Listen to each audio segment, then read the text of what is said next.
What's really cool about the flying car right now is that almost everybody who flies it is breaking some sort of barrier. I am the first female flying car owner to become a pilot and fly around in my neighborhood. My dad is the oldest flying car pilot. Tim is the first flying car pilot consumer in the nation. So everybody gets to be a first right now.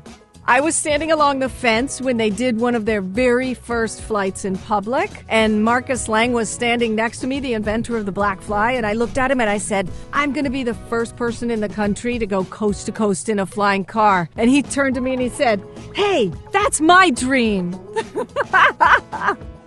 This is the birth of a whole new generation and a huge, enormous societal shift, and everyone can be a part of it. Listen, if you could go back to the moment that the Wright brothers got in that plane and went 120 feet across the sand dunes on the first flight, wouldn't you? Anyone would take that opportunity. With this aircraft, everyone can fly. You, me, everyone.